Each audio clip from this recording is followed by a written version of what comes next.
The story of Final Fantasy XII revolves around the war between Arcadia and Rosaria. Sandwiched in the middle of these two behemoth nations are the much smaller kingdoms of Nebradia and Dalmasca, who have agreed an alliance to try and protect themselves from the fallout of the war they are trapped in the middle of. To help facilitate the unity of Nebradia and Dalmasca, two young royals, Princess Ashe and Prince Rassler, join in marriage. Despite the smaller nation's efforts to mediate between Arcadia and Rosaria, Arcadia merely sees the smaller kingdoms as a stepping stone and decides to invade. With its sights set on Nebradia, Dalmasca's King Raminas decides to aid its new ally and sends reinforcements to try and quell the invasion. The newlywed Prince Rassler volunteers to fight and joins the Knight Captain of Dalmasca, Basch von Ronsenberg, at Nalbina Fortress. Arcadia's forces prove far too formidable for the tiny nations to fend off, and in the battle Prince Rassler takes an arrow to the neck. Captain Basch manages to retreat with the severely wounded Rassler. Sadly, it's too late and Rassler succumbs to his injuries. As Nebradia falls, Dalmasca realises trying to stop Arcadia is a fruitless endeavour and negotiates a transition to Arcadian rule. King Raminas travels to Nalbina Fortress to sign a peace treaty. While at Nalbina Fortress, Captain Bosch enlists the help of a young soldier called Rex and confides in him that Arcadia plan to kill the king and they must rescue him. Rex becomes separated from the party and upon rejoining them finds that the king has already been killed by none other than what appears to be Bosch. Rex is stabbed by Bosch and passes out while witnessing his arrest by Arcadian forces. With King Raminas out of the way, reports that a grief-stricken Princess Ashe has taken her own life and Bosch has been executed for treason, Arcadia are then free to install their own leader and Arcadian war efforts can continue unchallenged. Arcadia have the perfect excuse to take over without uprising from the people of Dalmasca. Jump forward 2 years and the story introduces you to Van, the younger brother of Rex, and his sister-like friend Penelo, two Dalmascan street kids. Van makes ends meet by petty theft and rubbing shoulders with the more nefarious individuals of the city, while Penelo lives by more honest means. Both share a distrust of the ruling Arcadian forces. Van's dislike of the Arcadian occupation prompts him to spite them the only way he knows how, by stealing from them. On the night the Arcadians introduce their new console for the area, Vane Solidor, Van decides to break into the palace and do some shopping of the unpaid variety. While sneaking into the palace via the Garum Scythe waterways, Van manages to obtain a large chunk of a precious stone called Nethicite. Little does he know, but two sky pirates, Balthier and Fran, are also seeking this stone, and they come face to face in the treasure room. Meanwhile, Resistance members Captain Azalis and a woman named Amalia, who has more than a passing resemblance to Princess Ashe, are attacking the festivities in the palace. The fighting gets a little intense and Van flees. Balthier and Fran assist the out of his depth Van and make it back to the waterways where they bump into Amalia. They're promptly surrounded and all arrested. Van, Fran and Balthier manage to escape, but not before following an Arcadian judge into the depths of the prison, where our trio discover that the allegedly executed Bosch is still alive and kicking. Bosch convinces the party to free him and all four escape the prison. With the story basics established and the player introduced to some pivotal characters, the game begins to unfold. The story in Final Fantasy XII is a complex tale of politics and power, rather than the simplistic narrative employed by a lot of games where we are the good guys and we're going to save the world. Final Fantasy XII takes a more mature and nuanced approach to its storytelling. It manages to create a convincing power structure, and as a consequence, world building is fantastic. The story of Final Fantasy XII can be hard to follow at times, but it's well worth sticking with, as it's as enthralling now as it was when the game first released nearly 20 years ago.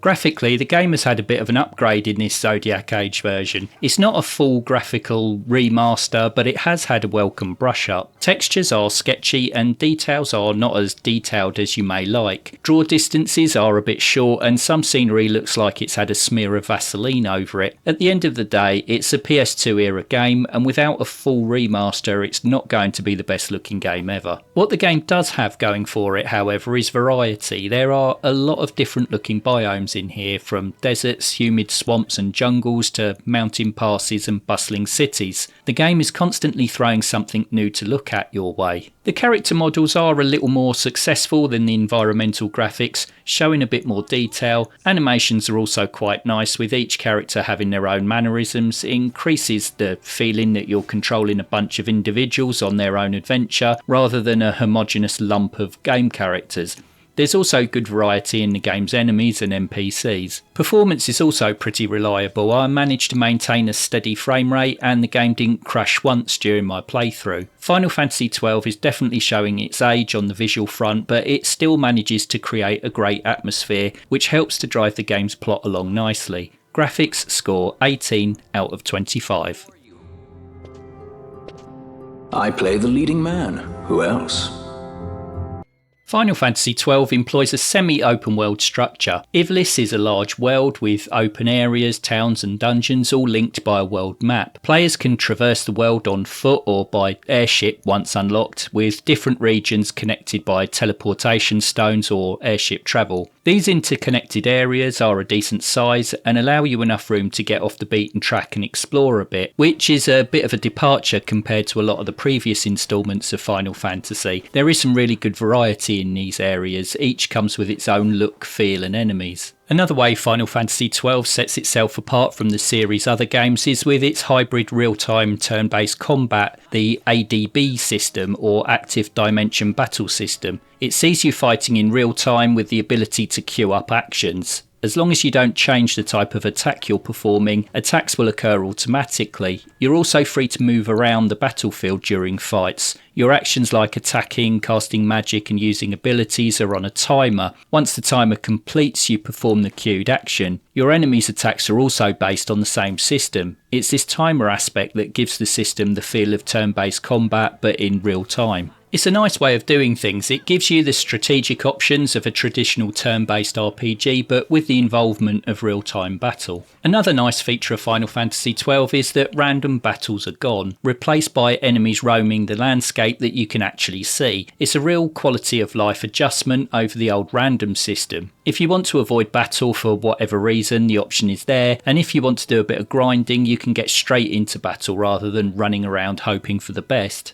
Combat is further bolstered by an excellent progression and job system. When a new character joins a team, you get the opportunity to give them a job from the Zodiac system. This will give the character a more focused role, concentrating on things like magic, healing or fighting, among many others. Along with this job, the character gets a corresponding license board which replaces the traditional levelling up and stat allocation of earlier Final Fantasy games. License points are earned from battle victories and are used to unlock various abilities, equipment use and stat bonuses on the license board. You can't equip new armour or weapons unless the license for said item has been unlocked. It's a really fun system to use and gives you a ton of options for how you and your party fight. You have to think about what you open up on the license board, and depending on what you want a character to specialise in. Later in the game, the option to take on a second job becomes available, giving you even more strategic scope. Along with earning license points, you also earn XP. Your characters will level up and increase their stats, but this is a more passive thing. These stat increases are taken care of automatically.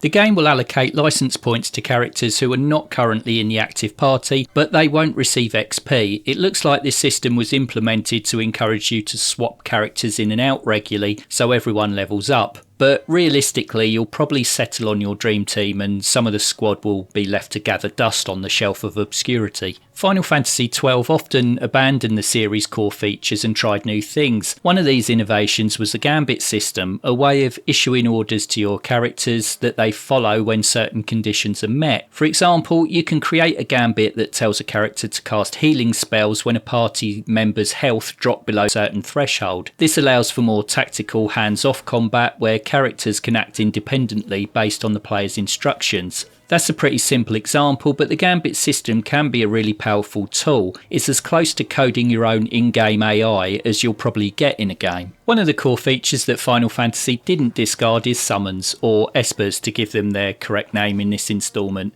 These super beasts can be found as bosses, and once defeated can be allocated to a character to call upon in battle. A handful of these espers are found during the course of the game, with a bunch more available as optional bosses. These summons spice up fights nicely and can turn the tide of combat in your favour. To add to your offensive arsenal, Final Fantasy XII also brings quickenings to the table. These super attacks are purchased from characters' license boards and are powered by mist charges that are acquired when you gain a quickening, up to a maximum of 3. Once unleashed on a foe, you enter a kind of reflex-based mini-game where you hit corresponding buttons for each character to keep the chain of quickenings going. If you're lucky, you may get the option to replenish a character's miss gauge, further extending the chain of attacks. These quickenings are especially useful towards the end of boss fights, when bosses up their defences to prevent their imminent demise. It's a really neat game mechanic and a lot of fun to try and beat your own personal record of chained attacks.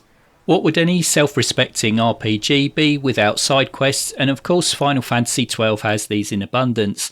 The most notable of these is the game's hunt system. In various locations around Ivalice you'll find notice boards with posts on them detailing various monsters that are causing trouble. Speaking with the petitioner reveals clues as to where you'll find the bothersome beast, and once found and defeated you gain gil, the game's currency, along with armour and weapons. The marks in these hunts become stronger as you progress, but the rewards also go up. The side quests in Final Fantasy XII manage to mostly avoid falling into the fetch quest trap that a lot of RPGs in this era fell into, and as a result side content can be quite absorbing. Collecting all the espers and finishing all hunts is almost a game in itself. As well as a robust combat system and lots of questing to do, Final Fantasy XII also does a valiant job at character development. Each member of the team feels like an individual with a distinct personality. They have their own quests to complete, which reveals more about their character and how they see the world. You can also see relationships change and develop between party members. I also really like the fact that the main character is kind of up to you. You can take control of who you want and play from their perspective, or you can swap between all of them as they all have their own part to play. This ambiguous approach to who the main character is has been handled really well. Gameplay in Final Fantasy XII is a joyous mix of roleplay, combat and narrative. You're eased into its deep mechanics and detailed plot with expert precision, and once you get a handful of hours under your belt you can become quite addicted. Combat is an enjoyable hybrid between turn-based and real-time battle, with plenty of scope for strategic play. Building your party and improving their attributes is engaging, traversal and exploration through the many different biomes is fun, and there are plenty of side quests and activities to occupy you outside of the main story. Final Fantasy XII scores a well-deserved 24 out of 25 for gameplay.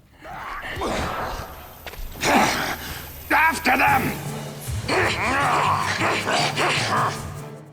Audio in Final Fantasy XII is excellent. The soundtrack can be an epic orchestral piece in one moment to a more chirpy incidental track the next. Whether the soundtrack is trying to convey sorrow or excitement, it rarely fails to meet the mark. It's this fantastic sound design that helps take the already excellent world building to the next level. Sound effects are also good, with weapons and spells sounding as meaty as they should when they hit home. Even sound effects in the UI are good. Voice acting is decent too. The whole of Ivalice has been given an almost Shakespearean dialect to it. It sounds medieval in its delivery, but it suits the game well. Performances by the main cast are accomplished and again helps no end with the world building. There are a few weaker links here and there, but nothing that detracts from the game too much. With its excellent soundtrack and competent voice acting, Final Fantasy XII scores an outstanding 24 out of 25 for audio.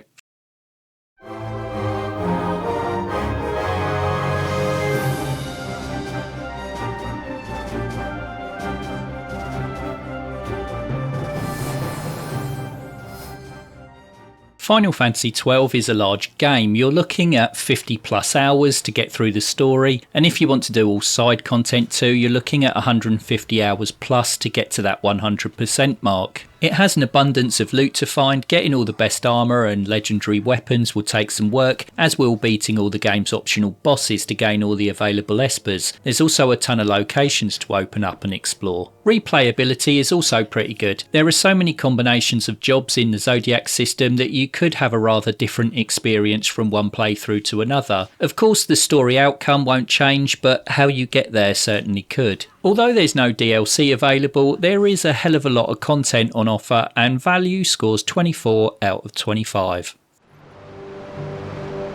Now's not the time.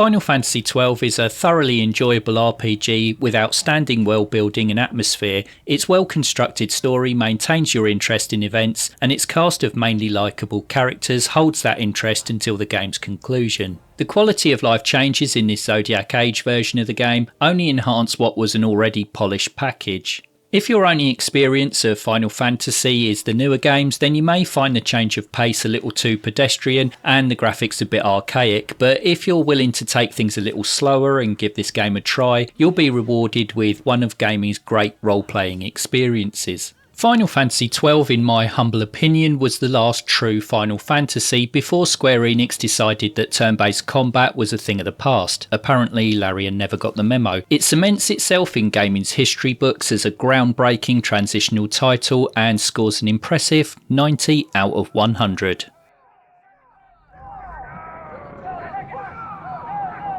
Exit stage right.